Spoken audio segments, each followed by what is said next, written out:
everyone, welcome back to the channel. So in this video, we will continue with our chapter concept of course class 11 microeconomics. So this is our part 5 of this chapter. So अगर आपने part 1, part 2, part 3, part 4 नहीं देखा इस chapter का, so I will provide you playlist link in description box. You can check out that. Okay, so in this video, we will do our last topic of this chapter, that is relation between average, marginal and total cost. So हम इस topic को कैसे करेंगे, पहले हम average और marginal cost का relation देखेंगे, फिर हम टोटल और मार्जिनल कॉस्ट का रिलेशन देखेंगे, फिर हम तीनों का आपस में रिलेशन देखेंगे. तो पहले दो का रिलेशन, फिर दो का रिलेशन, फिर तीनों का. क्लियर? So let's start. सबसे पहले relation between average and marginal cost.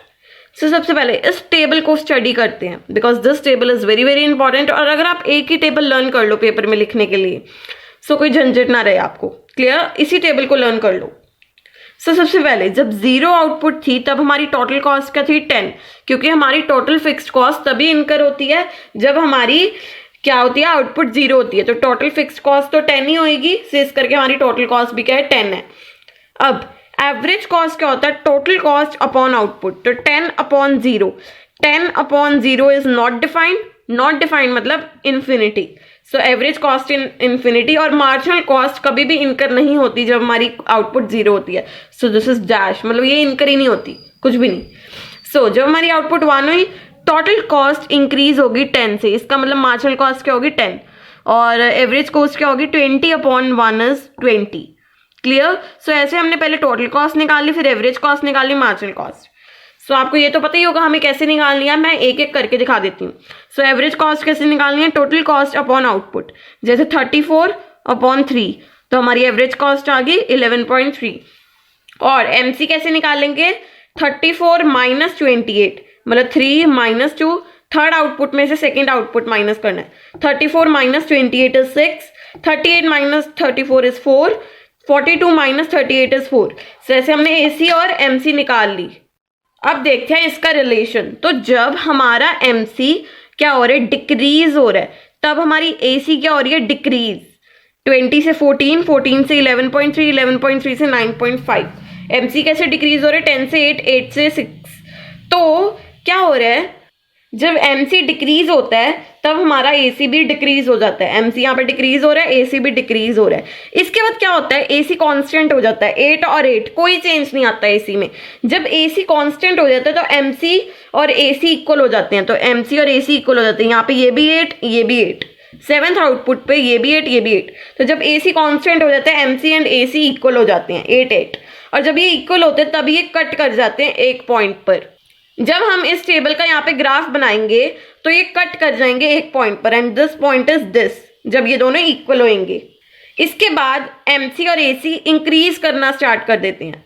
MC start increasing, 8 से 16 हो गया, एसी भी 8 से 9 हो गया. सो this is all about relation. कुछ भी नहीं था. जब एमसी इंक्रीज करेगा, एसी भी इंक्रीज करेगा. एमसी डिक्रीज करेगा तो एसी भी डिक्रीज करेगा. एसी जब कांस्टेंट होएगा, एमसी और एसी आपस में इक्वल होंगे. इसका ग्राफ हमने कैसे बनाया है, यहाँ पे हमने आउटपुट ले लिए, यहाँ पे हमने आउटपुट ले लिए, यहाँ पे हमने सारे पॉइंट्स प्लॉट कर लिए एमसी और एसी के, एमसी एंड एसी. जब हमने पॉइंट्स प्लॉट किए तो एसी हमारा यू शेप बना, एमसी भी हमारा यू शेप बना. सो जब ये एक पॉइंट पे कट हो गए, this point is this where AC is constant and MC is equal to AC. So this is all about relation. I hope so this is totally clear to you all. Because कुछ भी नहीं था. जब MC increase करेगा, AC भी increase करेगा. AC constant, MC is equal to AC. MC decrease करेगा, AC भी डिक्रीज करेगा. अब अगर आपको इसको पेपर में लिख के आना तो आप कैसे लिख के आओगे कि जब हमारा एसी बड़ा होएगा एमसी से, तब एसी डिक्लाइन करेगा, एसी डिक्लाइन करेगा. आई will right here again clearly, but एक बार समझ लो कि जब हमारा एसी बड़ा होएगा, यहाँ पे एसी बड़ा है, 20 10 से बड़ा है, 14 8 से बड़ा है, 11.3 6 से बड़ा है. जब हमारा एसी बड़ा होएगा एमसी से तो एसी डिक्रीज करेगा. जब हमारा एमसी बड़ा होएगा एसी से तो एसी राइज करेगा. यहाँ पे देखो, यहाँ पे एमसी क्या है 16, यहाँ पे एसी क्या है 9. एमसी एसी से बड़ा है तो यहाँ पे क्या करेगा, एमसी क्या करेगा, सॉरी एसी क्या करेगा, इंक्रीज. यहाँ पे एसी क्या करेगा, इंक्रीज.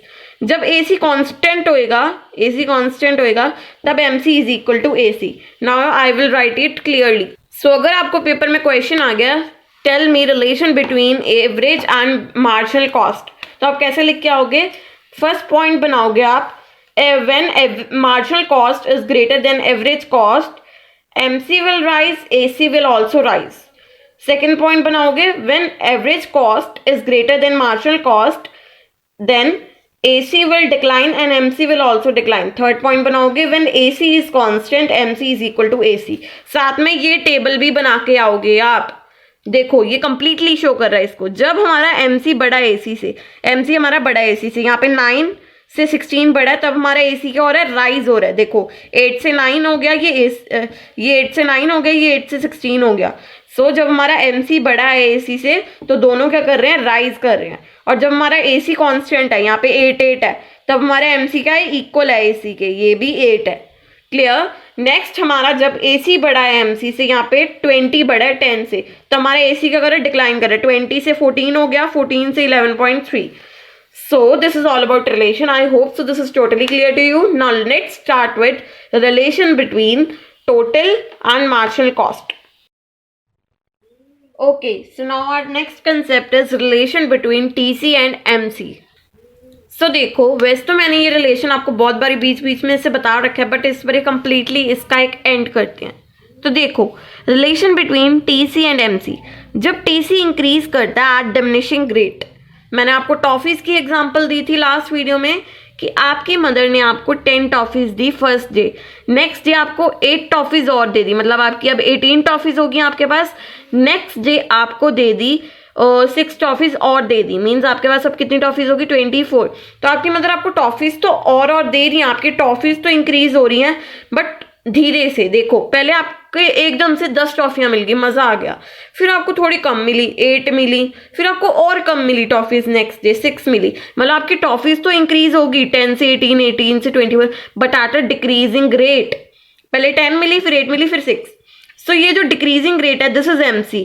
पहले आपकी प्रोडक्शन इंक्रीज हुई 10 से, बड़ा मजा आया, 10 से 20 होगी, फिर आपकी प्रोडक्शन और कम से इंक्रीज हुई, 8 से इंक्रीज हुई, फिर आपकी प्रोडक्शन 6 से इंक्रीज हुई। मतलब कि आपकी जो प्रोडक्शन है पहले इंक्रीज हो रही है एट डिक्रीजिंग रेट, ये जो थर्ड आउटपुट तक है ये इंक्रीज हो रही है at diminishing rate. I am using short form at diminishing rate, कि जो आपकी पहले TC है वो इंक्रीज हुई है एट डिमिनिशिंग रेट, मतलब पहले 10 से इंक्रीज हुई, फिर 8 से इंक्रीज हुई, फिर 6 से इंक्रीज हुई। क्लियर? सो जब TC इंक्रीज करेगी एट डिमिनिशिंग रेट, रिलेशन समझते हैं आप, जब TC इंक्रीज करेगी एट डिमिनिशिंग रेट, तब MC क्या करेगी? MC क्या करेगी? डिक्लाइन करेगी, 10 से 8, 8 से 6। क्लियर? फिर जब MC कांस्टेंट हो जाएगी, मतलब MC का जब सबसे लोएस्ट पॉइंट आ जाएगा कि अब 4 से छोटी नहीं हो सकती MC, मतलब 4 से छोटी नहीं हो सकती, MC का जब लोएस्ट पॉइंट आ जाएगा तो क्या होएगा? तब TC इंक्रीज करना स्टार्ट कर देगी at increasing rate, at increasing rate, और तब MC क्या होएगी? इंक्रीज करेगी। क्लियर? 3 स्टेजेस होती हैं TC और MC के रिलेशन की। सबसे पहले जब TC इंक्रीज करेगी एट डिमिनिशिंग रेट, तब MC क्या करेगी? डिक्लाइन करेगी, 10 से 8, 8 से 6। जब TC स्टार्ट करने लग जाएगी इंक्रीजिंग एट इंक्रीजिंग रेट, मतलब 38 से 42, 4 का चेंज आया, 42 से 48, 6 का चेंज आया, अब इंक्रीज हो रही है एट इंक्रीजिंग रेट। पहले दिन आपको 4 टॉफीज मिली, अगले दिन 6 टॉफीज मिली, increase at increasing rate. Clear? So जब TC स्टार्ट होती है इंक्रीज एट इंक्रीजिंग रेट, तब MC क्या होता है? लोएस्ट पॉइंट होता है, तब TC क्या होती है? स्टार्ट होती है अब इंक्रीज होना एट इंक्रीजिंग रेट। फिर क्या होता है? वो जब हो रही है increase at increasing rate, increase at increasing rate, तब क्या हो रहा है? MC क्या हो रही है? इंक्रीज हो रही है। मतलब जब TC इंक्रीज करेगी at increasing rate, MC will increase, when TC is increase at diminishing rate, MC will decline. So this is all about relation between TC and MC। अब देखो ग्राफ से समझते हैं, इससे आपको पूरी टोटली क्लियर हो जाएगा। देखो यहां से TC क्या कर रही है? इंक्रीज कर रही है at diminishing rate, at diminishing rate, तब MC क्या कर रही है? डिक्लाइन कर रही है, नीचे को जा रही है, नीचे को जा रही है at decline, MC is declining. Next TC is increasing at increasing rate, फिर MC क्या हो रही है? इंक्रीज हो रही है। सो this is all about relation. एक सेंट्रल पॉइंट आता है, ये सेंट्रल पॉइंट क्या है? ये MC का लोएस्ट पॉइंट है, लोएस्ट पॉइंट है, और यहां से क्या कर रही है? TC स्टार्ट कर रही है इंक्रीज करना at increasing rate. So I hope so this is totally clear to you all. सबसे पहले जब टीसी इंक्रीज करिए at increasing diminishing rate MC will decline. फिर TC is increasing at increasing rate MC will increase. बीच में एक lowest point आता है एमसी का जहां पे ये कांस्टेंट हो जाती है। यहां से ये करेगी, यहां से टीसी स्टार्ट होएगी अपने इंक्रीज एट इंक्रीजिंग रेट पर। अब आपको पेपर में आएगा तो आप कैसे लिखोगे, मैं वो एक बार आपको बता देती हूँ। सो देखो, अब क्विकली रिकैप कर लो। अगर आपको पेपर में आएगा तो आप कैसे लिखोगे। आपको पेपर में पूछे गए relation between TC and MC. आप क्या करोगे, सबसे पहले ये टेबल बनाओगे। कुछ नहीं करना, सबसे पहले ये टेबल बनाना है। फिर क्या करना है, फिर एक ग्राफ बनाना है। जो मैंने यहाँ पे आपको 2 ग्राफ बनाए हुए थे वो दोनों आप पीछे रिवाइंड करो वीडियो और वो ड्रॉ कर लो अपनी कॉपी में, वो आपको बना के आने हैं। नेक्स्ट आपने अपनी कॉपी में बस ये लिख के आना है, इससे आपको फुल नंबर मिलेंगे। क्लियर। सो ये अब क्या लिखना है, आपने लिखना है MC is diminishing when TC is increasing at diminishing rate. जब टीसी डिमिनिश करेगा एट इंक्रीजिंग रेट तब एमसी क्या करेगा, डिमिनिश। नेक्स्ट जब टीसी इंक्रीज करेगा at increasing rate MC will rise. Clear. जब एमसी अपने लोएस्ट पॉइंट पर होगा, ये क्या है एमसी का lowest point, then TC stop increasing at diminishing rate. TC क्या करेगा, स्टॉप कर देगा इंक्रीज करना at diminishing rate. Now TC will start increase at increasing rate. I hope so this is totally clear to you. So आपको paper में क्या करना है, टेबल बना के आना है, ये रिटर्न फॉर्म में लिख के आना और अपना ग्राफ ड्रॉ करना है। सो this is all about relation between TC and MC. अब एक बार लास्ट बारी रीकैप कर लेते हैं, तीनों का आपस में इकट्ठा रिलेशन देख लेते हैं। क्लियर। ओके, नाउ फाइनली इसका इकट्ठा रिलेशन देख लेते हैं, इसके बाद हमारा चैप्टर खत्म हो जाएगा। Complete and. Okay, so now let's start. सबसे पहले जब TC is increasing at diminishing rate MC will decline, AC will also decline. Clear. यहाँ पे क्या हो रहा है, टीसी थर्ड आइटम तक टीसी विल डिक्रीज, मतलब कि increase at diminishing rate. Clear. So AC will also decline and this will also decline. Next TC is increasing at increasing rate, TC will increase at increasing rate 38 से 42 ये increase हो रहा है। MC will also rise 8 से 9, AC will also rise 8 से 16, 6 से 8। Clear. Sorry मैं उल्टा बोल गई, एमसी विल राइज 6 से 8, 8 से 16। क्लियर। और एसी विल ऑल्सो राइज 8 से 9। क्लियर। अब देखो, जो इसके बीच में मैंने आपको 2 पॉइंट्स बताए थे कि जब एमसी लोएस्ट पॉइंट पर होएगा तब टीसी स्टार्ट करेगा इंक्रीज एट इंक्रीजिंग रेट पर, तो वो आपने उनके रिलेशन में ही मेंशन करना है।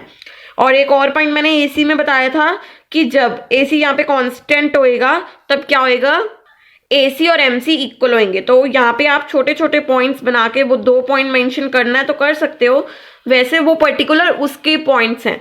तभी मैंने आपको अलग अलग रिलेशन भी कराया था एमसी और टीसी में, एमसी और एसी में, ताकि आपको वो 2 एक्स्ट्रा पॉइंट पता चल जाए। अगर तीनों के रिलेशन की बात आती है तो ये 2 पॉइंट्स मेन है सिर्फ, कि टीसी जब इंक्रीज करेगा at diminishing rate this will decline, this will decline. When TC is increasing at increasing rate this will rise, this will rise. Clear. So this is all about today's chapter. I hope so this chapter is totally clear to you all. So ये chapter हमने 5 parts में complete किया है। So अगर आपने बाकी parts नहीं देखे, I will provide you playlist link in description box. And if you have any query, tell me in the comment section. And for more, just do subscribe to my channel. Thank you. Bye bye.